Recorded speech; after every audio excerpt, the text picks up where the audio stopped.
За өнөөдрийн дугаараас эхлэн бид 3 дугаар бүртээ ээлжиж өөрсдөө товч танилцуулъя гэж хэлсэн. Намайг Гэрэлчлэн гэдэг миний хувьд 14-өөс 15 наснда буюу өөрийн үзэл бодлоо олж авсан үедээ Германд амьдарч байсан. Дараа нь 17 таад Их Британд очиж санхүү эдийн засгаар сурч төгссөн байгаа. Энэ хоёр үеийг ингээд эргээд бодохоор өнөөдрийн намайг бүтээхэд чухал нөлөөтэй байсан үед юм байна гэж боддог. За тэгээд олон улсын төсөл хариуцсан баг хамт олон удирдан чиглүүлж явсан үе бол хувийн нэг хөгжлийн минь дараагийн түвшин байсан. Тавчхандаа юм байна. Өнөөдөр харин Пүүжэ Даду хоёртойгоо алдарт Рио де Жанейро хотод подкастын 2 дахь дугаараа бичгээр сууж байна. Орой минь. Даду ямар сэдв авчирсан бэ өнөөдөр? За өнөөдөр маш сонирхолтой хэрэгтэй мэдээлэл хүрэхээр нэг сэдв сонгосон. За. Гэрээштэй бусдын нүдээр харж, бусдын чихээр сонсож, бусдын мэдэрч буйг мэдрэх чадвар буюу эмпати. Энэ үгийг манай хоёр аюу олон удаа сонссон баха. Эмпати гэж сонсонгууд хамгийн түрүүнд юу бодогдчихэ та хоёрт? Бусдыг ойлгоно гэдэг чинь нэг аюу амархан юм шиг санагдаад идэг шүү дээ. Амар амархан хүн болгон чаддаг юм шиг. Гэхдээ тэр сэтгэл хөдлөлийн тэр цэцмаа бүр нууж байгаа сэтгэл хөдлөлийн ч юм уу те тухайн үед нь таньж мэдрэх чадвар тэрийг л одоо эмпати гэдэг дотор бодож ин зөвхөн ойлгох биш. Тэгээ ил далд сэтгэл хөдлөлийг таньж мэдрэх тийм чадвар гэж тайлбарлах юм байна. Миний тоглохлоороо би бол ингэж бас ер нь бол ойролцоолтой адилхан. Тэгээ би өөр нэг хүн байж бодъё. Тэнгүүт хэрвээ хүн шиг ийм зүйл надад тохиолдсон бол ийм одоо мэдрэмжтэй байх юм бол ямар байдаг вэ гэдгийг нь бас тийм дотроо ойлгож мэдэрдэг те. Тэр хүнийг ойлгосныхоо үндсэн дээр одоо яаж харьцаад тааруулдаг ч юм уу те. За нэг ийм юм тохиолдчих юм бол би өөрөө нэг ийм байдаг да. Тийм болохоор би одоо энэ үнтэй ингэж харьцах юм бол арай дээр байдаг ч гэдэг юм уу. Тэр талаас нь л ер нь ойлгохтой шүү дээ. Бусдын сэтгэл хөдлөл, сэтгэл зүйн хэрэгцээ, итгэл үнэмшлийг таньж мэдрэх чадварыг эмпати гэж хэлдэг юм байна л да. Тэгээд энэ ойлголт нь бол яг хизэнээс гарч ирсэн бэ гэхээр 1900-аад оноос хойш яг Германы Einfühlung гэдэг үгийг шинжлэх ухаанч байдлаар орчуулахдаа эмпати гэж орчуулснаар олон улсад бол яг энэ нэршил нь гарч ирсэн байт юм байна. Гэтэ миний бодлоор болохоор эмпати гэдэг үгийн хэрэгцээ яг хизэнээс ингэж гарч ирсэн бэ гэж бодохоор илүү тийм одоо нөгөө human being гэж ярьдаг болсон үеэс эхлээд илүү тэгшэрх шударгаас одоо эмэгтэй эрэгтэй хүмүүс адил тэгшэрхтэйгээр хөдөлмөрлөх боломж бүрдсэн үеэс юм болоо гэж боддог шин. Аюу сонирхолтой юм тий. Тэр ч маань илүү ажил мэргэжлийн хувьд эмпати чадвар маш чухал. Тэгээд ажил мэргэжил гэдэг чинь шууд одоо ажлын орчинд бол нэр хүмүүсээс ингээд сонсдогчтой бус хүмүүс намайг ойлгохгүй байна. Би энэ хамт олныг ойлгохгүй байна ч юм уу те. Нэг л аль талыгаа ойлгохгүй байгаа харилцааны асуудал шиг харагдаад идэг. Гэхдээ энэ нь цаана эргээд нөгөө эмпатигийн асуудал байна буюу сэтгэл хөдлөлийн бус түүний сэтгэл хөдлөлийг ойлгож чадахгүй эсвэл оронд нь өөрийгөө тавьж чадахгүй те. Нөхцөл байдлыг ойлгохгүй тэгэнгүүтээ нервтэй дэдэг, ууралдаг. Тэрийг л ерөөхдөө сайн тодорхойлж хэлж ингэж бодож байна. Ажлын орчинд бол маш илбэг байдаг асуудлуудын нэг юм байна да. Тэгээд харилцааны асуудал чинь ер нь явж байгаад эргээд сэтгэл зүйн асуудал байдаг. Тэгээд сэтгэл зүйн асуудал нь харилцааны асуудал байдаг гэх мэтчлээ яг аль тал руугаа хүрвдэг. Харилцааны асуудал удахаараа сэтгэл зүйн гүн гүнзгий тэм стресс асуудлуудыг эмгэгүүдийг үүсгдэг гэдэг болохоор өнөөдөр айггүй чухал сэдв авчирсан байна. Хандиглээ. Тэгээд нөгөө ажлын амжилттай EQ чадвар шууд холбогддог. Энэ талаар бас эмпатиг ярихдаа баг зэрэг хэлэх хэрэгтэй байх. Сүүлийн үед бол нөгөө emotional intelligence, emotional quotient гэж хүмүүс аягүй ярьдаг болсон EQ чадварыг эмпати нь өөрөө EQ-гийн үндсэн 4 элементийн нэгэнд нь багтдаг чухал ойлголт байгаа. Тэгээд ерөнхийдөө бол бусдыг хамгийн сайн ойлгодог хүн, нийгэм хамт олондоо өөрийн байр сууриа эзэлж чадсан хүн, нэг тийм хаач хинтээж аятайхан яриа өрнүүлцдэг, хийж байгаа ажиллаа нэг тийм амархан хөнгөн арга замаар хийждэг хүмүүс байдаг да. Бид нар ч бол ер нь аюу эмпати чадвар өндөртэй хүмүүс гэж олон улсад бүр тодорхойлдог юм байна. Бие зөв аваа явцдаг те өөрийгөө зөв бас аваа явцдаг. нэг амьдрах аргаа олцсон хүн гэсэн үг шүү дээ. Угаасаа тэгэл нөгөө амьдрал чинь тэр чигээрээ л ингээл харилцаан дээр тогтож байгаа шүү дээ тий. Ингээл ажилч бай хаач байсан бид нэр ингээл өдөр тутамдаа угаасаа ингээл харилцаагүй бол ямар ч юм яахгүй. Тийм болохоор энэ эмпати чадвар чинь бас ингээ харилцаатай айгүй холбоотой. Нийгэмтэй харьцна гэдэг чинь нөгөө хүнээ ойлгож мэдэрч яаж харьцах уу тий. Тэгээ бас цаашлаад ажлын амжилтанд эмпати айгүй чухал нөлөө үзүүлдэг тий. Ялангуяа одоо харилцаа борлуулалтанд чиглэсэн ажил хийдэг тий. Тийм хүмүүст бол эмпати чадвар айгүй өндөртэй ах юм бол Маш амжилттай тийм өндөр ах хэвээр тэгээ дээрээс нь тийм байх юм бол айгүй сайн амжилтанд айгүй хурдан хүрдэг гэж бас сонсч ирсэн юм байна. Яг энэ дээр нөгөө хүнтэй харилцдаг ажил хийдэг чинь өөрөө хүнийг айгүй сордог шүү дээ. Маш олон төрлийн яриа үүсгэх, маш олон төрлийн мэдрэмжийг авах, тэгээд сөрөг байдал үүсэхгүй яриагаа их гоё харилцаа гоё авч явахын тулд маш олон чадвар шаарддаг. Ярилцж байгаа хүний одоо жишээ нь зөвлөх бол одоо чинь харилцагчаа мэдрэх гэдэг бол маш хэцүү тий. Энэ дээр юуг би бодож байна. Маш олон төрлийн харилцааны гоё аргууд байдаг. Тэгээд хүнтэй харьцдаг ажил хийдэг хүмүүс маань ерөнхийдөө бол EQ өндөртэй, тэр дундаа empathy өндөртэй байх хэрэгтэй юм байна. Тэ харилцагч жишээ нь тэ ярилцж байгаа хүмүүс маань уурлаа, огцом одоо зангаа хуургаж тэ гинтийн одоо асуудлууд үүсгэлээ ч гэсэн тэрийг маш зөвөр ойлгож чаддаг бол empathy мөн үү тэ дадуу. Тийш дээ яг мөн байхгүй юу. Тэгээд бас нэг empathy-г таних нэг тийм 3 шат байт юм байна л да. Яг хин эмпати өндөртэй байна. Хин эмпатиг яаж хэрэгжүүлж ийн гэдгээр. За тэгээд зүгээр хамгийн энгийн нь болохоор ерөнхийдөө бусдын мэдэрч байгааг аюул сайн ойлгодог баг. Заавал нэг тийм хүн болгон гүн гүнзгий мэдрээд авах хэрэггүй те. За хоёрдугаар шат нь болохоор илүү emotional байдлаар яг ингээд өөрөө мэдэрч байгаа юм шиг мэдрээд өөрөө тэр зүйлийг хийгээд ард нь гарсан юм шиг нэг тийм хамт баярлаад хамт уйлаад одоо нэг тийм ажиллагдаад байдаг та. Тийм хүмүүс байдаг шүү. Хажууд байхад айгүй түшигтэй. Тийм тэгээд хамгийн сүүлийн түвш нь болохоор тэдгээр байдлыг ойлгодог, мэдэрдэг, хамгийн гол нь хэрэгтэй үед нь хэрэгтэй хариу үйлдэл үзүүлдэг. Ерөнхийдөө бол эргээд тусалдаг. Ямар нэгэн байдлаар одоо зүгээр нэг жишээлх юм бол нэг ажилтнанд нь аюул чухал презентацийн бэлдээ тавих байж байгаа. Тэн дээр нэг жоохон филдчлээ л дээ. Зүгээр энгийн хүн бол ингээд би надад ч ойлгож ийн гэж өнгөрхөн л дээ. За тэгвэл бүр үнэхээр эмпати чадвар өөртөө суулгасан хүн бол за чи энийг ингэх ёстой байсан байна. Дараагийн удаа ингээд аюул сайн хийж болноо гэж сэтгэлийг нь өргөдөг бахна. Эсвэргээрээ зүгээр нөгөө нэг emotional байдалтай хүн хит автчих юм бол нөгөө нэг юм маш эвгүй буцаага оруулцдаг гинэ. Яаж гэхээр одоо ингээл очивол яана тэгсэн ямар хэцүү юм бэ? Би өөртөө чамд ямар байгааг мэдэж байна гэд ах юм бол нөгөө нь өөртөө бүр ингээд амар эвгүй эмо байдалд орчдөг гин л дээ. Тэгэхээр яг эмпати чадвараа аюул сайн тогтоож төлөвшүүлж чадах юм бол хүн тэрийгэ яг зөв гаргаж чаддаг. Зөв гаргаж айгүй чухал юм байна. Пүүжа юу одоо жишээ нь юу гэж бодож байна? Хүн болгон эмпати чадвараа хөгжүүлж чадах уу? Ер нь бол мэдээж чадна. Гэхдээ нөгөө нэг бас эмпати чадварыг би бас ингэж уншиж байсан. Төрхөөс угаасаа ингээд хүнд заяагтмал байдаг. Хүүхэд насанд ялангуяа айгүй ингээд өндөр байд юм байна л да эмпати төвшин. Ээж нь ингээд уйлж явах ээжийнхаа ингээд нулимсыг нь арчаал те. Эсвэл ямар ч хэрэггүй байсан ч гэсэн өөрийнхөө дуртай ингээд тоглоомыг ээжтэй авчиж өгөхгүй. Яг тэгдэг штэ. Хүүгээд идэж штэ те. Ээж нь тэр уйлж байгаа мэдрэмжийг яг өөрөө ингээд уйлж яах гэж эхлээд хүлээж авд юм байна л та. Тэгээ ингээд эхлээд өөрийнхөө нүднээс ингээд нулимс гарч ийн үгүй юу гэж ингээд хүүхэд харж үздэг гинэ.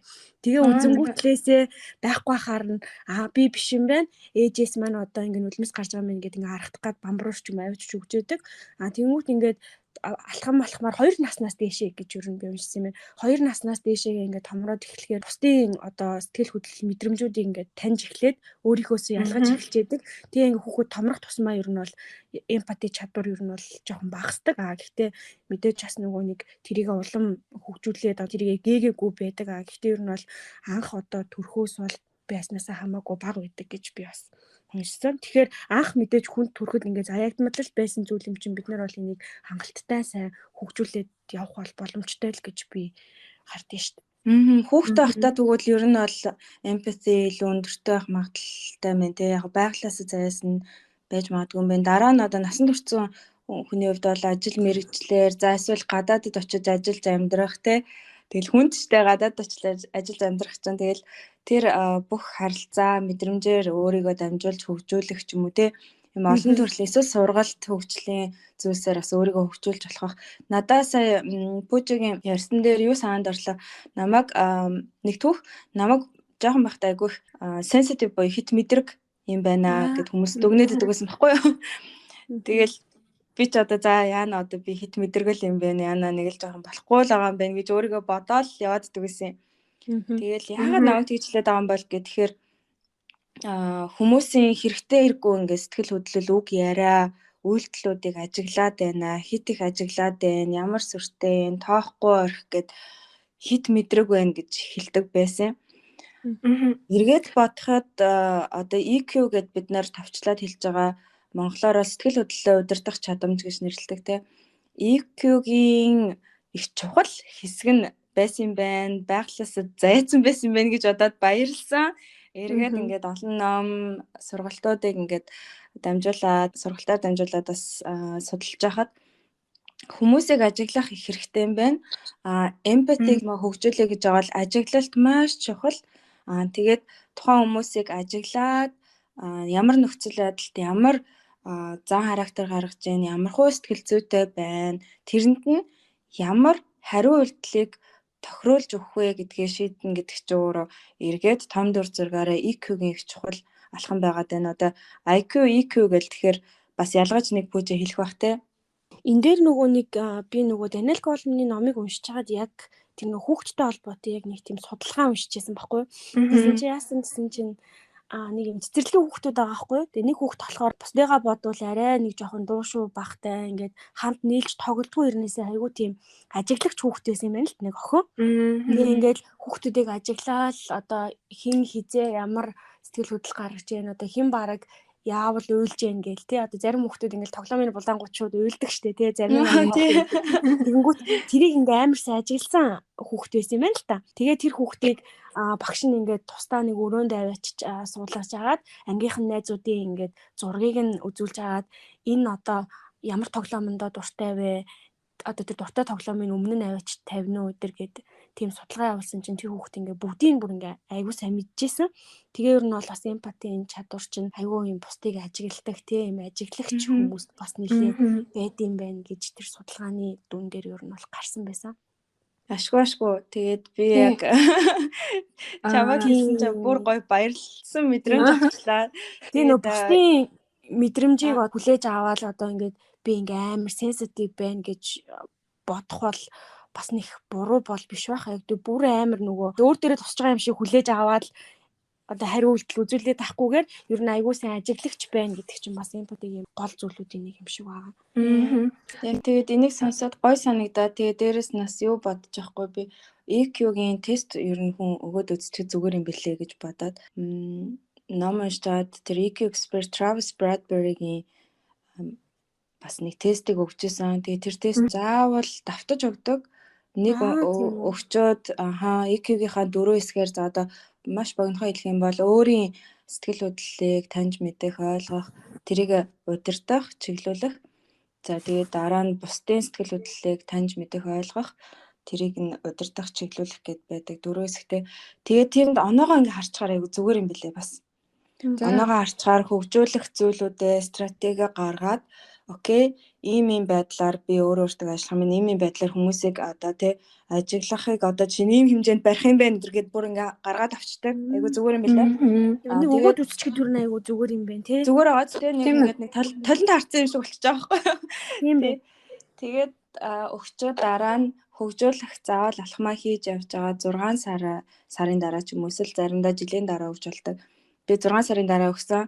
Тэгээд нэлээд өндөр оноо авсан айгу баяртай байгаа. Зүгээр юм бэлээ.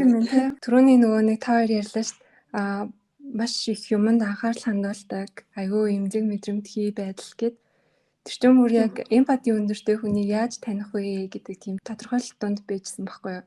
Тэгэхээр маш эмзэг мэдрэмтгий байдаг гин л дээ. Тэгээ бас ингээ бусдыг аягүй сайн сонсдог, сонсогч байж чаддаг. Мөн бусдын нөгөө нэг биеийн хилэмж, нүүрний гаргаж байгаа хувирлыг бүр ингээд аягүй сайн уншдаг. Мөн байгаль амьтантай их ойр байх дуртай хүн ингээ байнга юмыг эргцүүлж бодож идэг болохоор эмпати чадвар өндөр төлөвшдөг гинэ. Аха. Сонирхолтой байгааз.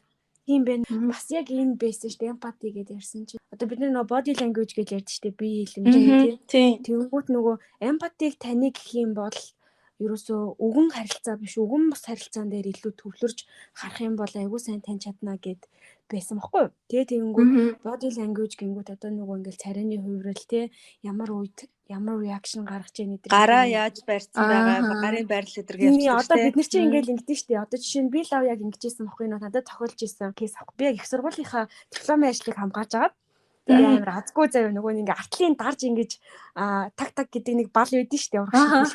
Тийм бал би ингээд бариад орсон заяа. Тэгээ би ингээ дипломоо хамгаалж агаад сандрангуутлаасаа нөгөөтгөө ингээ так гэж бүр ингээ дараадсан.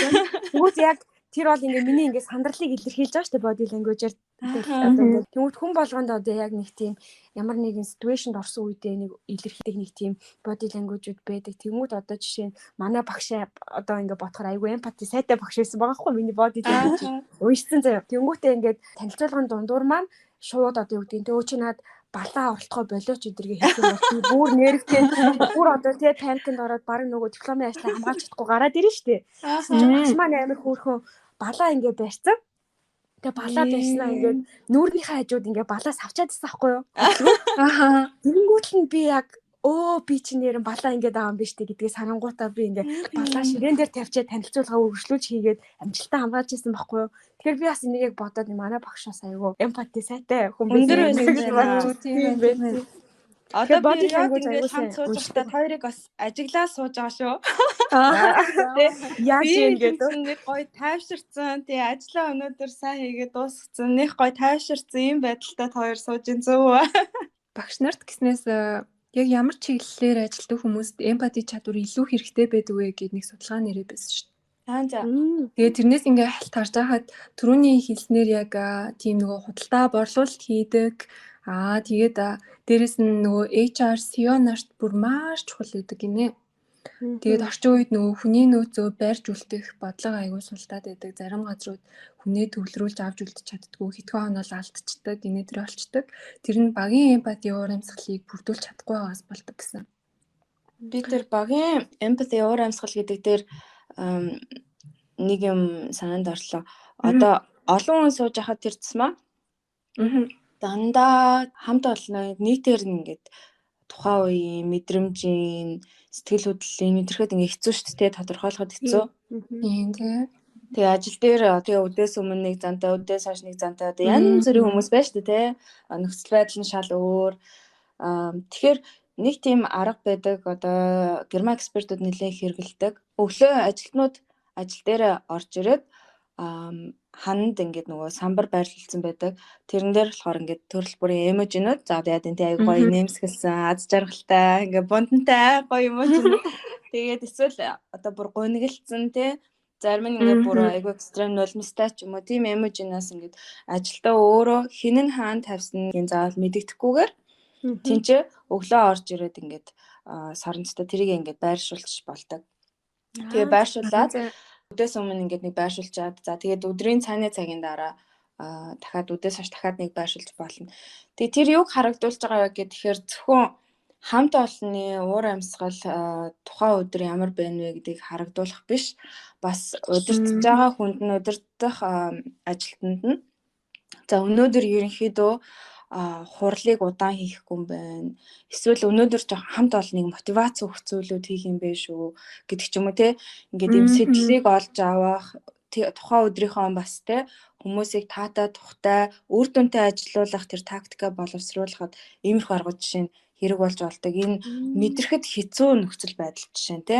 Тийм байна те. Гоё арга те. Юу нь тэгээд юу аттай нөгөө хамт олонны уур амьсгалд ялангуяа одоо ингээл ажил дээр ч юм уу байж хат нэг хүн нь жоохон ингээл ууртай бухимдалтай ч юм уу ингээ байхад нөх хүмүүст нөгөө нэг тэр нэг нөлөөлж идэг тийм уур амьсгал нөлөөлчдөө штэ ингээл нэг бүгд дагаад жоохон сонирн болох ч юм уу те эсвэл өглөө орж ирэл нэг нь айгүй сайхан мэдлээл за хастаа сайхан амарцгаас нөө өчигдөр яавда юу хийвдэ эдэргээд нөгөө ингээд уур амьсгалыг бас өөрчилж болдог. Тэгээ ер нь бол тийм мүүд чи амар хурдан ингээд хүмүүс те сэтгэл хөдлөл чи ингээд нөлөөлдөг. Тийм болохоор бас айгүй бодож үзээд тэгээд би ч гэсэн ингээд ажил дээр бас хэрэгжүүлвэл бас гоё л арга байна. Яг нөгөө нэг багийн гишүүд хамт олон ажилтан SEO нарын хоорондын харилцаанд бол маш том ихтгэлцэл шудраг нээлттэй байдлыг хөгжүүлэхэд айгүйх тусалж идэм шиг байна.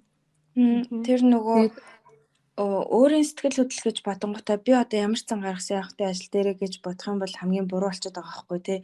Одоо ажлын байранд орж ирж ол жишээ нь яг за би одоо энд ороод ирлээ гэд нөө сэтгэл зүгээ дандаа ингээд өглөө болгон бэлдэж явах хэрэгтэй юм шиг байна тий. Тэгээд ажилласаа ингээ гараа явлаа гэхэд за би одоо гэртээ харих гэж байна гэд ингээд өөрийгөө дандаа сэтгэл зүгээ бэлдээд тэггүй бол ингээл ажилтныхаа стрессийг гэртээ чирж ирдэг, гэрийнхаа стрессийг ажилдаа чирж ирдэг байх юм бол тэр бол хамт олондоо эмпати үзүүлэхгүй байгаа буюу хамт олонныхоо сэтгэл хөдлөлийг ерөөсөө хүндэтгэхгүй байна л гэсэн үг байна гэсэн үг шүү дээ.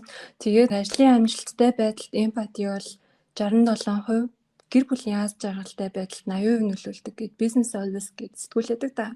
Тэрэн дээр бичсэн байсан. Бас тэндээс нэг харсан юм нь болохоор SEO-ны 84% нь ажилчдын 50% нь ажлын орлого бол яг нөгөө нэг эмпати чадвар өндөртэй ажилтнуудын ажиллаа яаж гүйцэтгсэн байдлаас шалтгаалдаг гэж хариулсан байлээ.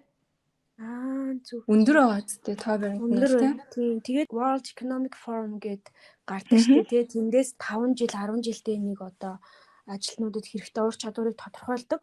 Тэрэн дээр 2020 онд хамгийн хэрэгтэй 10 ур чадвар гэдгийнх нь 6-ад нь чөлөө 7-ад нь яг нөгөө одоо EQ байсан баггүй. EQ гэдэг ерхий ойлголт орж ийна гэдэг чинь дотор нугаас эмпати багтжил байгаа шүү дээ тий. Яг үнэ. Ажлын амжилт IQ-гаас илүү EQ илүү амжилттай байдгаа нөлөө үзүүлдэг. Яг IQ чадвар хүний амжилттай байх хүчин зүйлсийнх нь ерөөсө 20% нь л багтдаг. Үлдсэн 80% болохоор бусад хүчин зүйлсээс шалтгаалдаг. Тэ заримдаа аз тохион тэ дээрэс нь одоо энэ эмпати чадвар мадвар бусадтай хэрхэн харьцах гэдрээс хамаарад ер нь бол амжилтанд чухал нөлөөтэй. Тэгээ дээрэс нь ажилд бас маш чухал нөлөөтэй. Одоо жишээ нь алтан тушаал дахих ч юм уу тэ тэр мөрийн одоо нэг хоёр яг адилхан хүн байдаг те яг адилхан гүйцэтгэлтэй гэдэг юм уу те нэг нь яг магадгүй арай одоо юу гэдгийг IQ сайтай толгойн өндөртэй байсан ч гэсэндээ тэр хүн одоо EQ эмпати муутай байх юм бол нөгөө хүнийгсээ бодвол твших магадлал ч гэсэндээ харьцангуй бага байдаг гэсэн тиймэрхүү зүйл. Тийм шүү. Айгүй маш олон юм дээр анзаарэгддэг те. Тэр ер нь бол нөгөө бусад хүнийг бас хүндэтгэж байгааг илтгэж байгаа л да тий. Тэр цэма одоо бид нэр ажлын орчинг онцолж авах юм бол ажлын орчинд тийм мэрэгжлийн харьцах, бусад хүний сэтгэл хөдлөлийг бас хүлээж авах тий.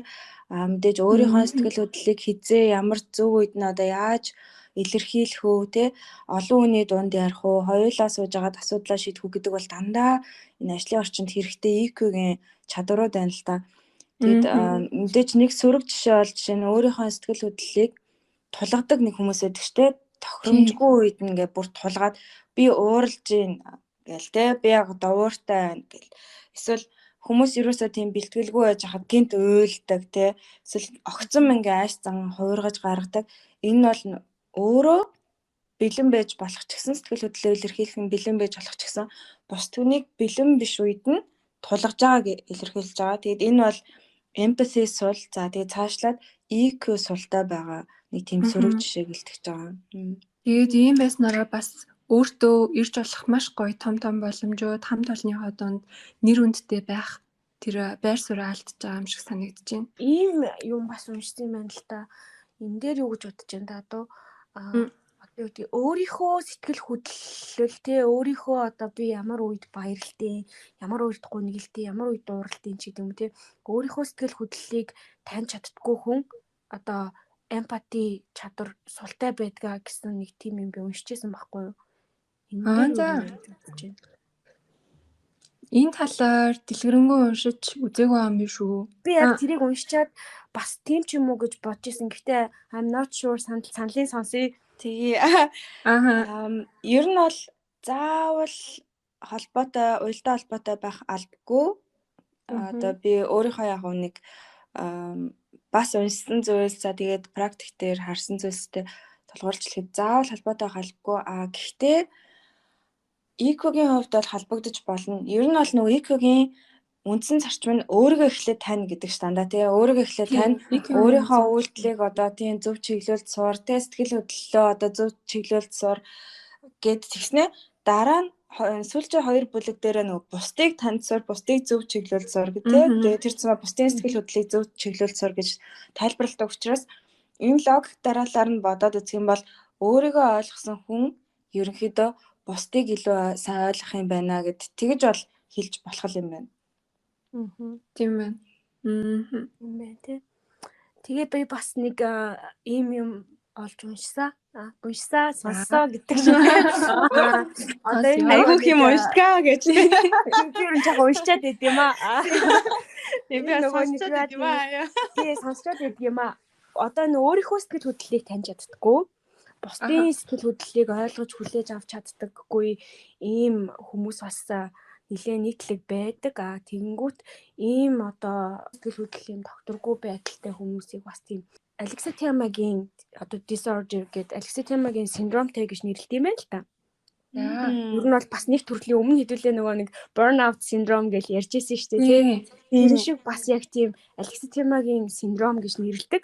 Тэгэнгүүт яадаг вэ гэхээр ерөөсөө яг түрүүний хэлжсэн ямар үед одоо ямар сэтгэл хөдлөл гаргаа мэдтгүү эргээд хүмүүс ямар үед сэтгэл хөдлөл гаргаа тэр хүний сэтгэл хөдлөлийг яаж хүлээж авч ямар хариу үйлдэлээ хийхээ огт мэдтгүү одоо бүр нөгөө юу гэдгэлээ дийн боогоо чихийн тархилцсан юм шиг тийм хүмүүс бас байдаг гинэ. Тэгээ энийг болохоор юм Alexithymia-гийн disorder гэж хэлээд тийм бас айгүй түгээмэл 10 хүн тутмын бас нэгэнд байдаг. Ийм Тэгэхээр хүн бүрийн онцлогийг хүлээн зөвшөөрөх айгүй чухал байгаа зү. Empathy бидний ярьж байгаа сэдв шүү. Тэгэхээр 10 тутмын 1 гэдэг чинь бас айгүй өндөр тоо байгаа хгүй статистикийн хувьд те. Тэгэхээр ийм байж магадгүй юм байна шүү. Энэ нэг EQ суултаа гэж шууд үнэтэй гарахгүйгээр тий магадгүй үнэхээр хичээгээд тэр мэдрэмжүүдийг авч чадахгүй хичээгээд те тэрийг зөв удирдах чадахгүй хүн байж болох юм биш те. Тийм ерөөсөө заяагдан бол төрөлхөөсөө идэргээл бид нэгээд штэ те. Тэрэн шиг ер нь тийм бүр ингээд мэдэрч чаддаггүй тийм хүмүүс бас ер нь байдгаа. Тэгээ найз нөхөд магадгүй өөрөө эсвэл таньдаг хүн байсан ч гэсэндээ хэрвээ үнэхээр тэгж чадахгүй бол тэр чинь бас засч болдгоо нэг юм хэсэг юм бас байдгийн байлээ шүү. Тийм байна те. Юун түрүүнд шууд буруугаар дүгнэх бас хэрэггүй байна.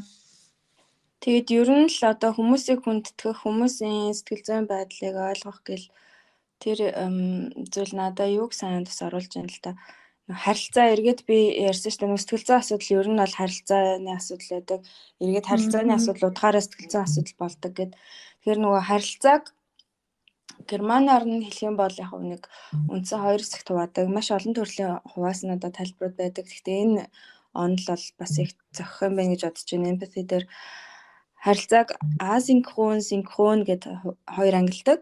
Тэгээд асинхрон нь болохоор одоо утгачлаж орчуулах юм бол синхрон биш буюу одоо мэдээллийг авчаад шууд хариулт өгөх албагүй. Жохон хүлээж агаад тэгээ өөрийнхөө темпээр хариулт өгөх боломжтой харилцааг асинхрон гэдэг байгаа. Тэгээ синхрон биш. Нөгөө синхрон гэдэг харилцаа нь болонгууд нөгөө уулзалт, хурал зөвлөгөөнөөр шууд ингээд ярилцаж шийдвэрлэждэг. Шууд хариулт өгөх шаардлагатай тэр харилцааг хэлж байгаа. Тэгэд энэ дээр одоо бид хоёроос л жишээ нь асууя л та. Ингээд уцаар ярих дургу хүн байдгүй эргэн тойронд чинь. Залхаар уцаа хүн байдаг. Мессежээ гэдэг. Энэ нь одоо мэдээж нөгөө завгүй үед бол тэр ойлгож болно. Гэхдээ нөгөө байнгын уцаар ярихыг хүсдэггүй хүмүүс бас байдаг. Тэр зүгээр эргээл хүмүүсийг хүндэтгэх, хүмүүсийн онцлогийг ойлгох гэдэгтэй холбогдож байгаа. За асинхрон буюу шууд хариулт өгөх хүсэлгүй тийм хүмүүс рүү л одоо байнга залгаад иж болохгүй байхгүй. Тэгэх юм бол тэр бол өөрөө empathy сул байна те нөгөө хүнийг ойлгохгүй байна. Бүдүүлэг тавинаад байна гэсэн үг болчиход шүү дээ. Тэгтэл бас зарим тохиолдолд уулзаж ярилцаж уучраа олдог хүнд ингээл мэйл бичээл гэвэл нөгөөд ч уншихгүй шүү дээ. Тийм шүү дээ. Газ уулзаа ярьчий гэдэг хүмүүс байж. Тийм газ уулзаа ярьчих эсвэл шууд заавал залгаад ярьчих гэд ингээд нөгөө битээ ингээ мессежээгээд аль аль нь харагддаг. Энэ бол эргээд нөгөө харилцааны төрөл бүрийн онцлогтой хүмүүс байна. Тэр хүмүүсийн энэ хүсэж байгаа зүйлийн эсвэл нөгөө талаас эсрэгээр нэг юм бол стресс үүсгээд байгаа энэ зүйлийг зөв ойлгох хэрэгтэй, зөв өөрийгөө удирдах хэрэгтэй. Зарим тохиолдолд хослуулж хүртэл болно. Тэгээ үнэхээр заавал ийм хүн байгааг мэдсээр байгаа бол одоо чинь мэйл төрүүлээд яваад сэтгэл зүгээ тухайн хүн уншаад те мэйлнээс нь хамаарад одоо ингээ өөрийгөө бэлдэх боломжтой цаг хугацааг олгосны дараа чинь уцаар ажиллаа ярих ч юм уу те ингэж хослуулж болно. Тийм биш үү. Бас их сонирхолтой юм байна те. Бас бодож үзмээр л юм байна л та. Гэтэ яг нэг хүмүүс нэг ингээд хит дуудаа ч юм уу нэг тиймэрхүү одоо хариу үйлдэл үзүүлсэн бол бас нэг юм жоохон ажигладаг шүү дээ. Энэ хүн нэг ийм үед ингээд байдаг шүү те. Энэ хүнд арай нөгөө талаар нь хийчих юм бол галс ингэчдэг ч гэдэг юм уу нэг тэрийг ингээд яг наад чи эмпати чи тэгэхээр эмпатигаа хөгжүүлсэн мэн гэсэн үг шүү дээ. За баярлаа. Тэгээ яг тэгээ нөгөө нэг юу юм байна л да. Тэгээ бас мэдээж юу гэдгийг те одоо энэ ялангуяа энэ IQ чадвар чинь туршиж үзчихээж хүнд ингэж байнга хэрглэжээж суудаг те одоо эмпати бол мэдээж бид нар ингээл амьдрах тусам ухаан нэмсэн гэж ярьдаг штэ тий одоо настай хүмүүсийн үгийг сонсоо тий чамаас одоо олон юмс илээсээ яагаад гэвэл тэр хүмүүс чинь янз бүрийн ситүэйшнд орж үзсэн ямар үед ямар гэдгийг мэддэг болцсон байдаг гэд нэг монголчууд ярьдаг штэ тий тэр чинь бас айгүй бодоод исэн чи одоо яг энэ эмпати IQ чадвар гэх мэт одоо ийм зүйлүүд чинь ер нь бол ингээд бид нэр одоо ингээд амьдрах тусам л улам нэмэгдчихэд гэж бас тэгээд улам бүрийн эмпати чадвараа нэмэгдүүлснээр биш дээ айгүй гоё юм лээ. Илүү өөдрөг, маш нээлттэй, мэдээж айгүй гоё хүрээлэлтэй.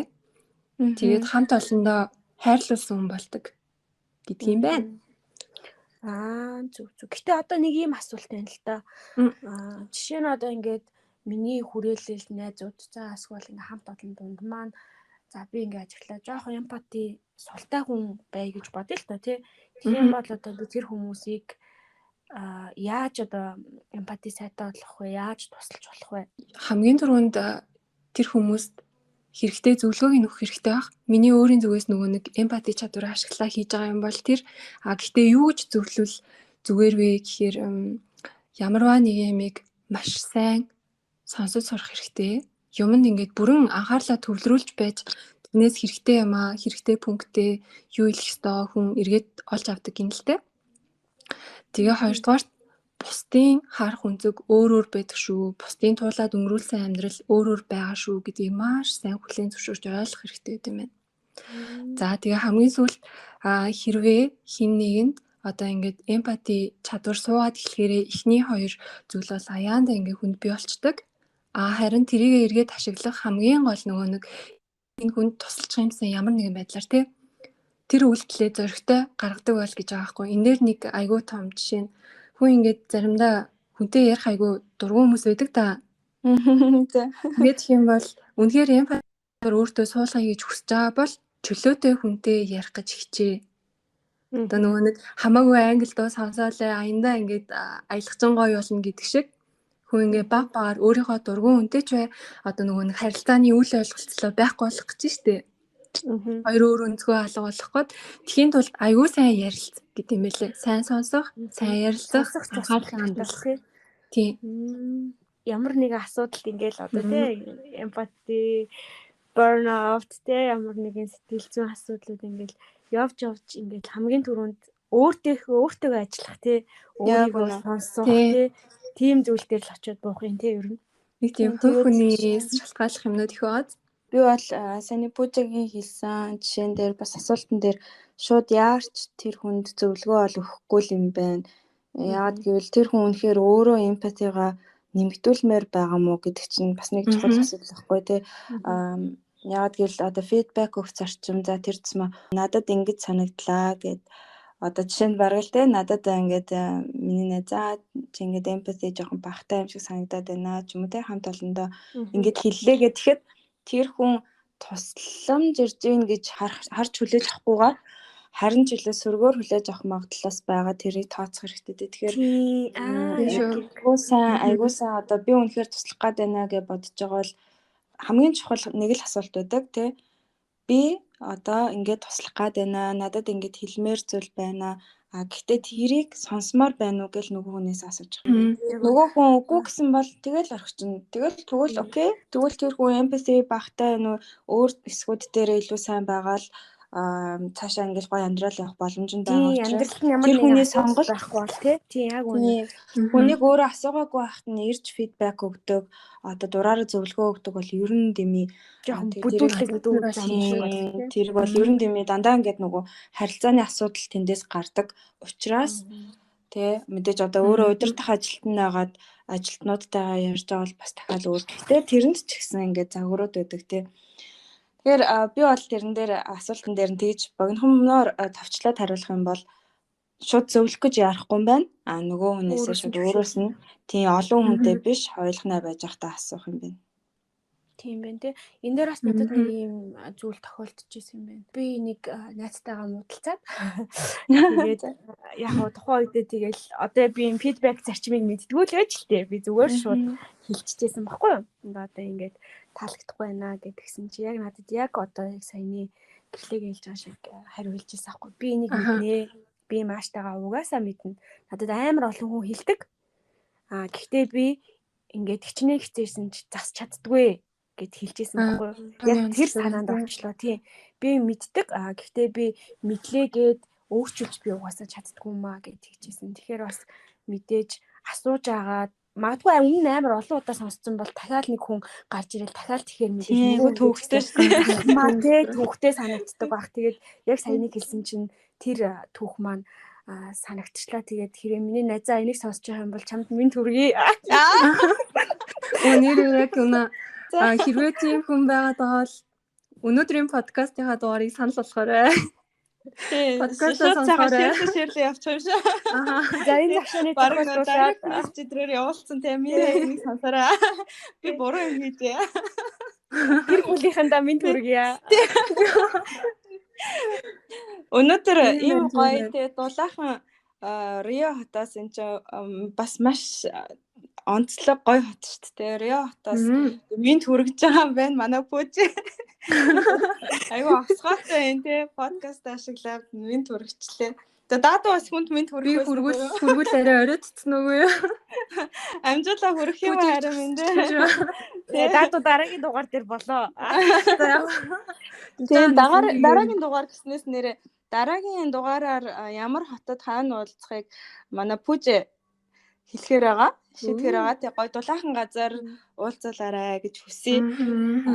Тэгээд дараагийн дугаараараа бас манай пүүж өөрийгөө тавчхан танилцуулнаа. Тэгээд ингээд ээлжлээд би энийг бас танилцуулаа явах юм аа. Дараагийн дугаараар тэгээд гой бас дулаахнаас гадна гой ингээд хөгжим, ресторан эдгээр амар гой тийм газар сонгуул зүгээр юм уу? Пүүжээ.